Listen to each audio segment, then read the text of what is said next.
From the school board, as a parent, my kids did go to school in this district for a while, and my daughter was tremendously bullied.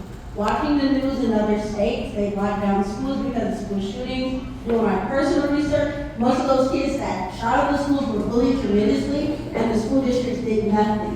When my daughter was a student here in this district, a kid pulled a gun on her, and that kid got suspended for 2 days. Walking down the street when we lived in Old Adelanto, we passed the house and she got scared. The mom says to the kid, "I'm gonna snatch you up." But 2 days suspension for pulling a gun on my kid. I'm sure there's a ton of other parents that have a sense of fear that we send our kids to K through 12 and we don't know if they're coming home at night.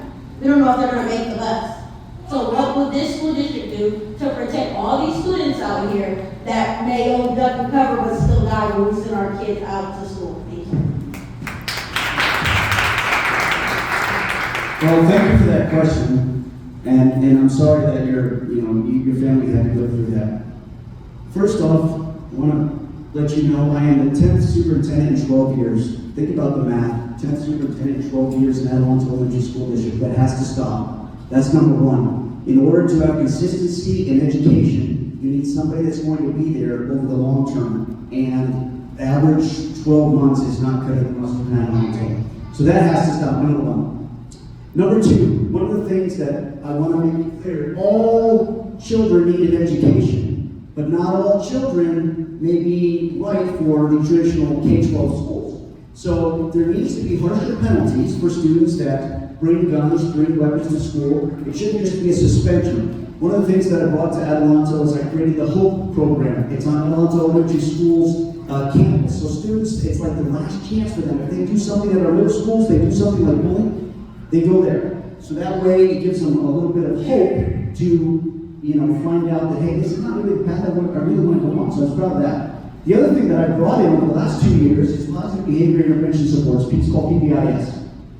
What it does is it teaches all of our students that bullying is not allowed, that bullying should not be tolerated, that we should be kind to one another. One of my mantras was cultivate creative kindness in our schools. Because we see that students bully other students. We see adults bully other adults. And our kids see that, and that's where I think a lot of it is learned. So we need to also educate our parents as to setting the example, and be that example for our kids. Everyone in this room can set the example, whether you're a parent or not, to our students that are out there. If you see them at a gas station, you see them at Walmart, your behavior, what you say, how you act is going to impress upon them how they should behave, right? But again, there needs to be, and by the way, our schools just won for last year PBIS awards. Just about every school won gold, silver, or platinum awards for instituting the no bullying classes in our schools. Very proud of that under my watch, that happened 2 years in a row. But we definitely need to work with our parents as well. It's not just our staff and our students, working with the parents. And so make sure that our parents understand, here's how you can help your children at the end of the day. Here's how to teach them how not to be bullies and what bullying looks like right at the end of the day. And also the consequences. We need to work with law enforcement and have them, educate our families about the consequences. So again, thank you for your question. Appreciate it. All right.